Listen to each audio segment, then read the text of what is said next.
네, CBS 사랑방 함께하고 계십니다. 매주 화요일은 우리의 일상, 특히 일터에서의 삶과 선택을 함께 좀 돌아봅니다. 일터를 거룩하게 일과 신앙 모든 영역에서 승리하는 인생의 비결. 서정일의 일거양득 이어갑니다.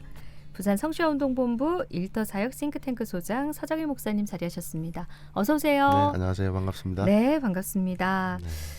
자, 오늘은 어떤 얘기를 나눠볼까요? 라고 질문을 드리면서 네.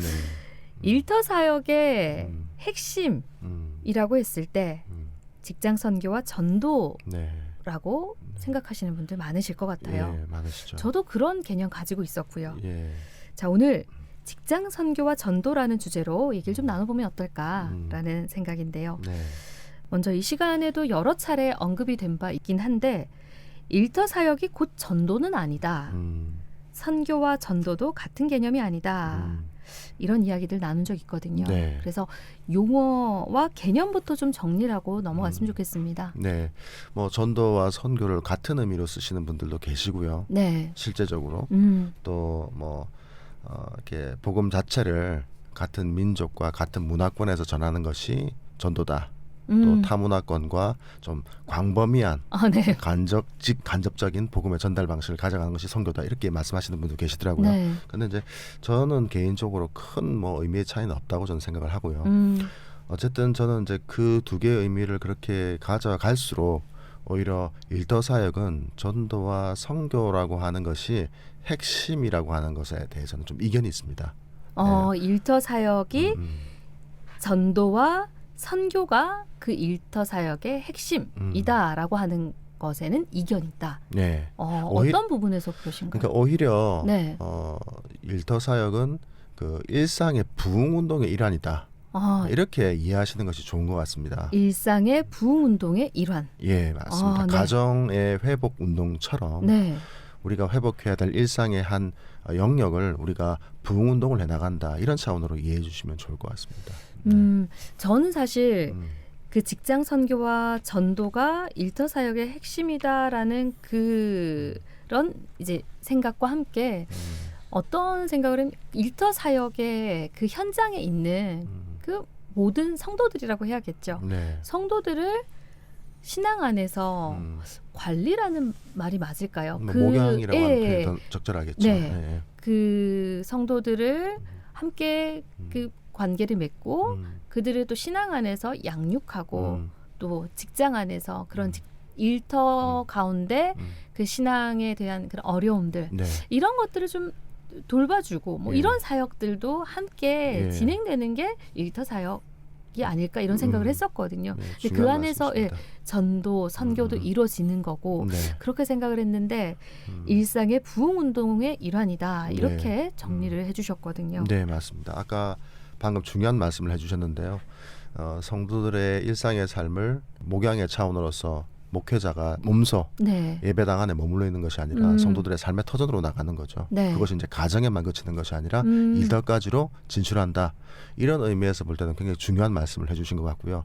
그게 네. 저는 이제 뭐 선교나 또 전도 이게 너무 강조되고 거기에 국한돼 있고 그것에서부터 일터 사역이 시작되는 그런 곡해가 있기 때문에 저는 순서를 바꿔서 오히려 강조점을 아까 방금 아나운서님께서 말씀하셨던 그 부분부터 저희가 출발해야 된다. 그걸 이제 환기시키기 위해서 말씀드린 겁니다. 그 삶의 일터의 현장에 있는 성도들을 먼저 목양하는 것이 우선이다. 우선이다. 그 이후에 선교와 전도는 이루어지는 거다라는 말씀이시고요. 예, 그런 차원에서 볼 때는 이제 완전히 사역의 개념이 바뀌게 되는 거죠.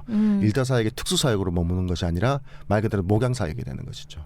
그러니까요. 일터 사역 했을 때 병원도 마찬가지고요. 병원도 일터잖아요. 그렇게 했을 때 우리가 특수 사역의 개념으로 항상 접근했던 것 같거든요. 맞습니다. 예. 근데 목사님 지금 얘기하신 거는 교회 안에 계신 많은 목사님들께서 일터의 현장으로 가셔서 거기서 목양을 하는 게 일터 사역이다. 이 말씀이신 거죠. 그렇죠. 이게 다 구분지어서 특수 사역의 하나로 일터 사역. 요 개념은 아니다. 네, 정확한 말씀이시죠. 예, 네네. 맞습니다. 자, 그럼 이제 개념 정리를 저희가 했습니다.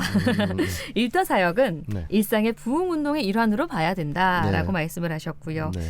전도와 선교의 그 용어가 분리돼서 나눠진다라고 볼 수는 없다라고 네, 네. 하나의 개념 개념으로 접근할 수 있다 이런 말씀이셨는데 네. 자 그런데 사실 요즘은 그 목양의 개념이 첫 번째라고 말씀을 하셨고 이제 두 번째 개념으로 그 목양에서 이제 일터에서 뭐 전도 선교로 이렇게 확대되어 나간다고 했을 때 요즘은 사실 전도가 힘든 시대거든요. 그렇죠. 직장 선배나 상사의 전도 그런 행위라고 표현을 하겠습니다. 전도 행위가 갑질이나 괴롭힘으로 규정되기도 하고요. 그래서 이런 상황에서 네. 전도하기가 참 쉽지 않다. 예, 이런 맞아요. 생각 많이 드는데 맞아요. 목사님 어떻게 보시나요? 그래요. 그게 사실인데 네. 그렇지 않은 숨은 사례들이 있는데 그렇지 않은 그 긍정적인 숨은 사례들, 전도의 사례들은 네. 사실 언론에서 다뤄지지 않죠. 그리고 뭐 예. 그런 것들이 회자되진 않는 것 같아요. 예, 맞아요. 네. 근데 이제 중요한 포인트는 그겁니다.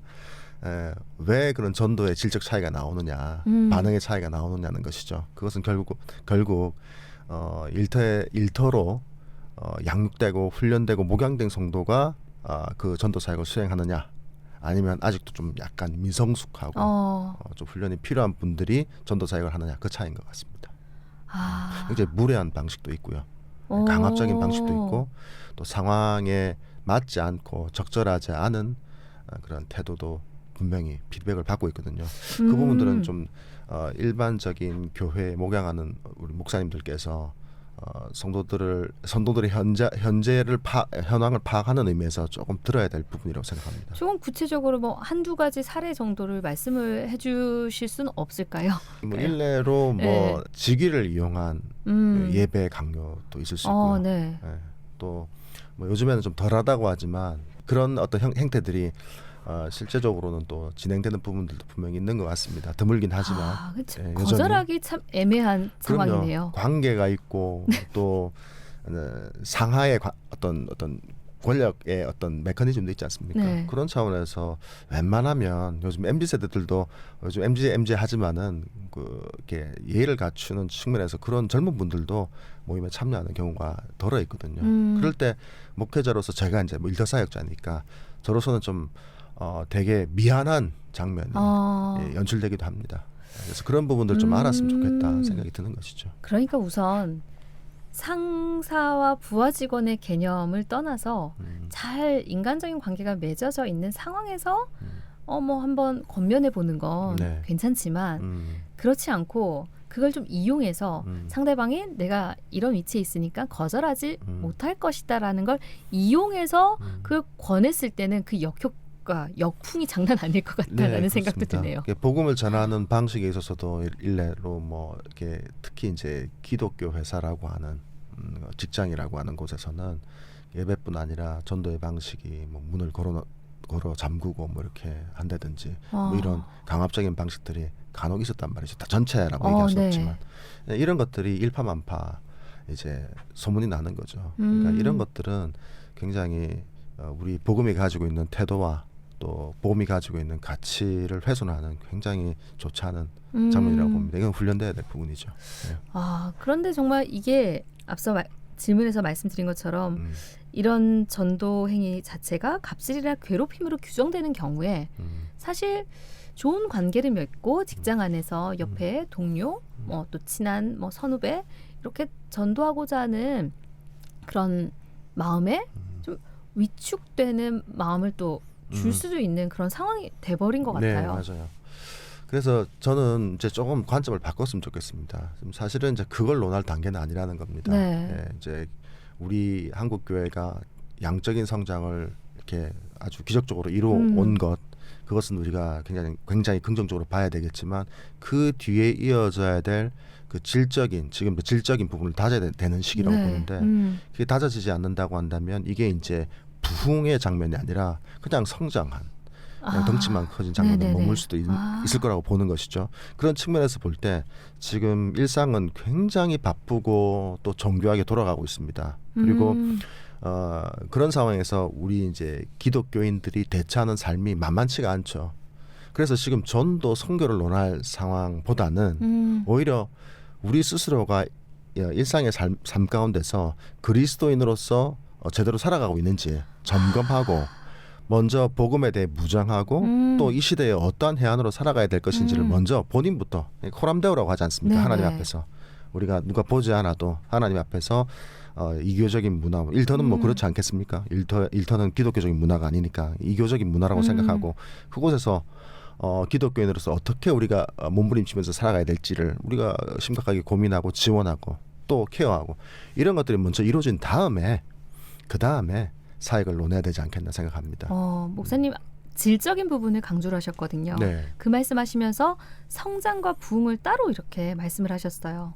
그럼 그냥 양적으로 인원이 증가하는 거는 성장에 그치는 거고 네. 그 질적 성장이 정말 말 그대로 부흥을 가져온다. 네. 이렇게 봐야 되는 개념인가요? 예, 부흥에는 물론 이제 성장이라고 하는 예. 중요한 부분도 있죠. 네네. 그런데 이제 성장에서만 머무르면 부흥은 아니라는 의미입니다. 네네. 지금은 오히려 이제 성장을 경험했기 때문에 오히려 질적인 어떤 내실을 다지는 측면에서 네. 일터까지 나가는 어떤 목양의 도전들이 필요하지 않겠나 생각을 하는 것이고 그런 차원에서 보면 성도들의 삶의 현장, 일터는 뭐 아시겠지만 코로나 이후로 급변됐습니다.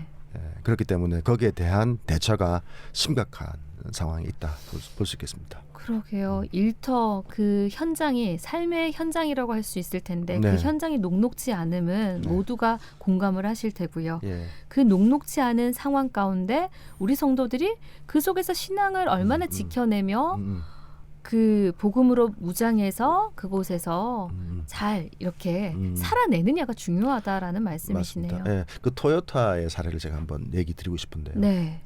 토요타 하면은 세계 1위의 회사이기도 하지만 자동차 업계에서 1위의 회사이기도 하지만 품질에 대해서는 뭐 전 세계에 자타가 공인하는 회사입니다. 예, 품질 1위를 늘 고수해 왔던 회사입니다. 지금도 뭐 그렇게 뭐 자리를 고수하고 있는 건 사실이고요. 근데 불과 10년 전에 이 품질 1위의 회사가 초유의 사태의 주범이 됐던 일이 있습니다. 그러니까 이건 모순된 이야기죠. 품질 1위인 회사가 네. 사상 초유의 품질 스캔들에 걸렸다. 이건 참 의미 있지만 충격적인 일이거든요. 그 기저에는 뭐 어떤 일이 있었냐면 이 회사가 세계 1위가 되고 싶은 꿈이 있었습니다. 그게 근접했고요. 네. 근데 이 회사의 어떤 그 품질 1위의 어떤 기치는 전제는 카이젠이라고 하는 개선 정신에 있었습니다. 근데 늘 개선을 했던 거죠. 네. 개선이 안 되면 양적인 성장을 배제했던 겁니다. 그러니까 늘 그 개선이라고 하는 정신, 카이젠이라고 하는 개선 정신이 모든 부분을 압도해 갔습니다. 그 정신이. 근데 이제 1위로 가는 양적인 성장의 목표가 생기고서는 그 목표가 카이젠 정신을 압도하기 시작했던 것이죠. 그래서 그 카이젠이 미처 이렇게 스며들지 못했던 공장 증설 그리고 직원 훈련 또 제품 개발 이런 것들이 있다 보니까 그 1위의 기업이 그냥 순식간에 무너져 버렸다는 겁니다. 그래서 아이러니하게도 세계 품질 1위인 토요타가 여태까지 역대의 가장 초유의 품질 스캔들을 일으켰던 일이 이런 점에서 발생했던 것이죠. 그래서 아주 큰 이슈가 되었던 사례가 있는데 이 장면을 우리가 우리 마음속에 좀 새겨야 되지 않겠나 생각을 하고 있는 겁니다. 중요한 것들을 네. 놓쳐서는 안 된다라는 네. 생각이 드는데 네. 우리가 일터 사역자로 그러니까 삶의 현장에서 우리가 신앙인으로서 정말 어떤 모습으로 살아가느냐 참 중요할 텐데 네. 그러기 위해서는 그 안에 이제 목양이 돼야 되는 거고 네. 또 그곳에서 이제 목양을 받는다고 해야 될까요? 네. 네, 그 성도들은 그 안에서 또 질적으로, 그러니까 정말 바른 그 복음으로 무장이 돼 가야지 된다라는 이런 말씀으로 들리는데 사실 저는 이제 그 질문이라고 생각합니다. 네. 세상이 거기에 대해서 갑질이라고 얘기하고 이렇게 하는 것들을 볼 때 저는 그런 반문이라고 생각합니다. 너 정말 복음을 제대로 알고 얘기하는 거니? 누리고 얘기하는 거야? 네. 누리면서 나누는 거야? 이렇게 묻는 거라고 생각합니다. 오히려. 그러게요. 우리가 흔히 그런 말 참 많이 쓰거든요. 말 대신 삶으로, 섬김으로 복음을 증거한다. 네. 그리고 삶으로 보여줘야 된다. 이런 말 참 많이 사용은 하는데 네. 그 삶으로 보여지는 모습이 정말 어떤 모습인지는 알 수 없는 거잖아요. 믿지 않는 그들에게 보여지는 우리의 모습이 네. 진정 제대로 된 모습 아닐까요? 네. 예. 맞습니다. 그러니까, 가면을 쓰고 있는 모습이 아닐 테니까요. 맞습니다. 네. 가뜩이나 페르소나를 우리가 여러 개를 쓰고 있는데 뭐 그 모습까지 가면을 써야 된다면 얼마나 힘든 삶이 되겠습니까?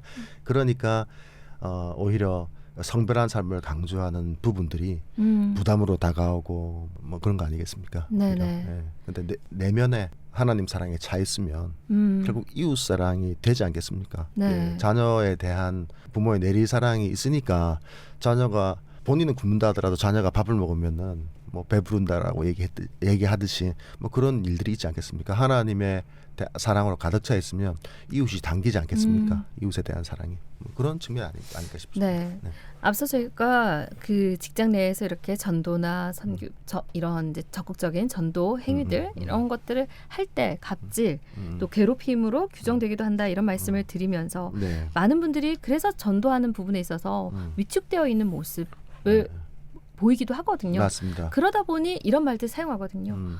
전도는 그냥 말로 전도하는 게 아니라 행함으로 보여주는 거지, 너의 삶으로 보여주는 거지라고 얘기를 하기도 하고요. 또 그런 말들로 자기 합리화를 하는 경우도 있긴 그렇죠, 하거든요. 맞아요. 그런데 그에 앞서서 정말 나의 모습을 제대로 점검하는 거 중요한 것 같다라는 네. 생각이 드네요. 맞습니다. 이 행위를 너무 강조하다 보면은 이게 또 율법주의로 빠질 수도 네. 있고 또 정죄를 할 수 있지 않습니까? 또 그렇다 하더라도 너무 그렇게만 또 저희가 그쪽만 포커스를 또 두고 있으면 또 그게 하나의 빌미가 돼서 전도를 게을리하는 전도를 할 수 있는 네네. 사람인데 선교를 할 수 있는 사람인데도 아니야 삶으로 드러내야 돼라고 하면서 그걸 회피하는 그러니까 뭐 그런 면도 있을 수 있겠죠. 분위기가 사실 위축되어 있는 분위기 속에서 네. 나 혼자 뭐 이렇게 얘기하느라 되겠어? 뭐 이런 생각도 네. 들 수도 있고요. 네, 그래서 맞습니다. 이렇게 스스로를 합리화하며 네. 괜찮아, 괜찮아 그럴 수 있을 이렇게 것 될 수도 있을 것 네. 같거든요. 네, 저도 그러니까요. 일상 네. 현장에서. 그렇지만 가장 중요한 건 우선 우리가 우리의 삶을 점검하고 예. 그 안에서 우리가 제대로 된 신앙을 가지고 그곳에서 영향력을 네. 끼칠 수 있어야 한다라는 네. 걸 텐데요. 예. 직장과 가정, 교회, 삶의 뼈대를 이루는 이 세 꼭지점 가운데 하나를 빼놓고는 선교적 삶 논할 수 없을 것 같아요. 맞아요. 네, 맞습니다. 네, 우리의 생활 대부분이 여기서 이루어지고 있기 때문에 네, 네. 근데 어떻게 직장 안에서 복음을 전할 것인가, 지혜로운 전도자가 될 것인가 이런 고민 해봐야 될 것 같긴 해요. 맞습니다. 그렇다고 사실 저희가 전하지 않을 수는 없거든요. 맞습니다. 예, 뭐 너 교회 다니는 거 요즘 숨기고 다니시는 분들도 많다라고 얘기하시긴 하는데 그렇지만 당당하게 말할 수 있어야 되지 않을까라는 생각도 들거든요. 맞습니다. 이게 뭐 당당하게 말해야 돼라고 얘기하면 네. 부담이 되겠죠. 네. 근데 이제 당당하게 얘기할 수 있을 정도의 네. 변화와 그 그러니까요. 충만함이 주어진다면 하지 말라고 해도 요즘에 보니까 뭐 SNS가 발달을 하니까 하지 말라고 해도 본인 여행 가셔서 좋으면 막 올리시더라고요. 네. 이렇게 자랑하시려고. 네. 그러니까 예수가 내가 가지고 있는 복음이 진짜 자랑할 만한 것인 가치가 느껴지면 하지 말라고 맡겨도 목숨 걸고 사실은 자랑을 했기 때문에 순교적인 것들이 있었지 않았겠습니까? 네. 그래서 그런 차원이라면 우리 안에 그런 게 있다면 뭐 누가 하지 말라고 해도 일터든 뭐 어디든지 간에 현대적인 순교적 각오를 가지고 뭐 장피함, 따돌림 이런 걸 무릅쓰고라도 저는 전도나 선교를 할 수 있을 거라고 생각을 합니다. 근데 이제 제가 좀 먼저 좀 언급을 하고 넘어가고자 하는 것은 네. 그렇기 때문에 우리가 아까 교회라고 표현하셨지 않습니까? 교회, 가정, 일터. 네. 교회라고 하는 표현보다는 저는 예배당이라고 표현하는 게 맞는 것 같습니다. 그런 장소적인 의미를 얘기할 때. 네. 예. 왜냐하면 예배당, 가정, 일터 이 세 개의 꼭지점을 다 우리가 합쳐서 우리가 살아가는 삶 이 자체가 우리가 교회로서 존재하기 때문에 그런 거 아니겠습니까? 네. 그러니까 교회죠. 사실은 세 개의 영역에서 우리가 존재하는 것은 교회로서 존재하는 겁니다. 네. 그런데 이제 우리가 과거에 근대 산업혁명 시대 이전에는 장소가 거의 두 개밖에 없었다고 생각합니다. 기독교인에게는 예배당 아니면 일상. 네. 예. 왠고하면 그 서양인들의 성에서 우리가 알 수 있듯이 가업과 가문은 동일했거든요. 네. 그 얘기는 무슨 얘기겠습니까? 일터와 가정이 통합되어 있었다는 네. 겁니다. 그러니까 본인들이 일하는 곳이 가정이었고 가정이 곧 일하는 곳이었고 네. 직업이 결국은 본인들의 가업이 됐고 가업이 결국은 가문이 됐지 않습니까? 네. 지금도 뭐 가죽으로 유명한 이태리의 회사들 보면 다 성이 들어가 있습니다. 본인들 네. 가문에 성이 들어가 있습니다. 이게 오랜 기간 동안 기독교 문화를 공유한 어떤 사례에서 우리가 볼 수 있는 흔적이죠. 그걸 볼 때 일상에서 그러니까 예배당 바깥의 일상의 영역은 가정과 일터가 통합되어 있었습니다. 예, 그렇기 때문에 늘 우리가 그 당시만 하더라도 초대교회로 돌아가자라고 하는 그런 기치를 가지고 우리가 그 역사적인 흐름을 바라볼 때에 근대 이전에는 늘 기독교인들이 예배당과 가정과 일터를 포함한 일상에서 우리가 기독교인으로서 어떻게 살아갈까를 고민했다는 것이죠. 예. 근데 현대의 장면을 보면 그렇지 않지 않습니까? 네. 예, 가정사역은 원활하게 되고 있습니다. 네. 90년대 이후부터 가정에 대한 회복. 그래서 심지어는 아버지 학교도 막 일어났지 않습니까? 네. 거룩한 아버지. 예. 아버지가 회복되어야 된다. 네. 뭐 이런 운동을 하고 있지 않습니까? 그런데 그렇게 가정사역은 우리가 거룩하게 또 성별된 삶으로 가야 된다라고 하는 기치들은 원활하게 가져가고 있지만 아직 회복되지 않은 일상의 마지막 땅끝이 있습니다. 그것은 바로 일터라는 것이죠. 그래서 저는 이 일터 사역을요 일상 부흥 운동의 땅끝이라고 표현하고 싶어요. 일상 부흥 운동의 예, 땅끝. 가정은 네. 됐다. 네. 가정은 이제 회복 운동이 일어나고 있다. 그 필요성은 알고 있다. 그런데 일터에 대한 경각심은 아직은 부족하다. 원래 일상에서 통합되어 있던 가정과 통합되어 있었던 엄연한 성도들의 일상의 영역인데 이것은 특수사역의 하나의 수단으로서 머물러 있다. 엄연한 성도들의 삶인데 그 삶에 대한 터치부터 이루어져야 되지 않겠느냐라고 하는 어떤 인식의 전환이 우리가 필요하다는 겁니다. 왜 그러냐면 실제적으로 일터 교회에서만 우리가 이렇게 뭐 차 한잔하면서 우리가 나누는 얘기들 있지 않습니까? 예배 끝나고 나면 실질적인 이야기들 그런 것들을 보면 실제적으로 우리 성도들의 일상의 삶에서 일터의 삶에서 영향받는 세계관 또 가치관 교회로는 다분히 세속적이기 때문에 그렇습니다. 많이 오염돼 있죠. 그러네요. 네, 맞습니다. 네, 말씀하신 것처럼 가정 회복의 그런 중요성에 가지고 그 운동이 시작된 게 완성됐다는 의미는 아니고요. 네. 거기에 대한 인식들이 많이 바뀌어서 가정이 맞습니다. 회복되어야 되는구나라는 거는 어느 정도 공감대가 형성이 돼 있지만 특수사역지라고 생각하지 않죠. 네. 일터는 네. 여기에 대한 공감대 자체가 형성돼 있지 않다라는 말씀이시고요. 여기에 대한 그 일터 사역에 대한 회복이 필요하다라는 거에 대해서 인식 전환이 필요한 시점이다. 그게 일어나야 된다. 그렇지 않은 상황을 두고 일상의 부흥 운동의 땅끝이라고 말씀을 하셨어요. 네. 일터가. 축제입니다.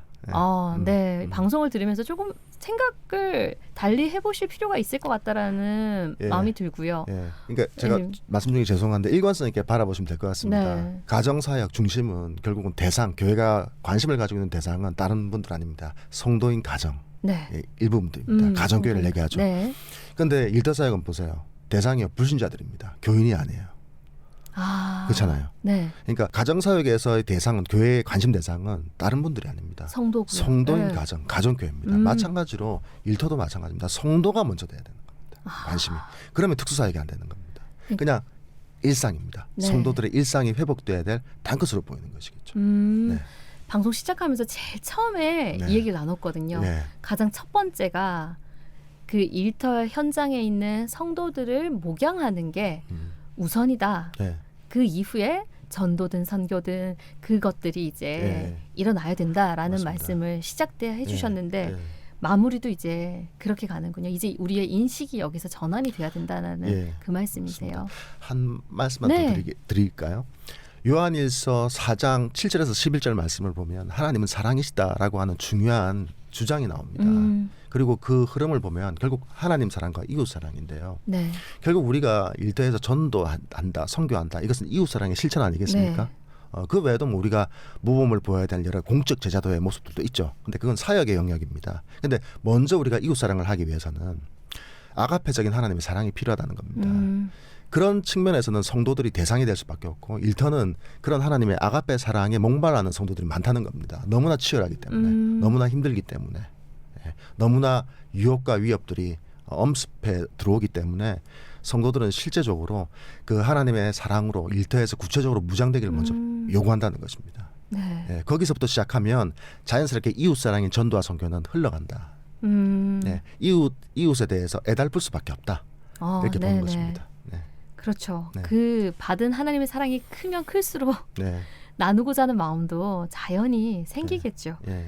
성도들의 삶의 현장에서 그 하나님의 사랑이 회복되고 네. 그 받은 사랑으로 그 사랑을 흘려보내는 네. 이 전체적인 모습이 네. 일터 사역이라고 우리가 얘기하는 그 현장에서 이루어져야 되는 모습이다라는 네. 말씀으로 정리를 해보도록 하겠습니다. 네. 자, 오늘 저희가 직장 선교와 전도라는 주제로 얘기를 나눴거든요. 네. 근데 직장 선교와 전도가 예. 아니고요. 예. 직장 사역의 예. 일터 사역의 현장에 있는 우리 성도들의 예. 그 삶의 회복, 예. 예, 여기에 더 좀 말씀에 중점을 두고 얘기를 나눴는데요. 예. 오늘은 여기까지 이야기 나누도록 하겠습니다. 네. 지금까지 서정일의 일거양득 부산 성시운동본부 일터사역 싱크탱크 소장 서정일 목사님과 함께했습니다. 오늘도 귀한 말씀 감사합니다. 네, 감사합니다.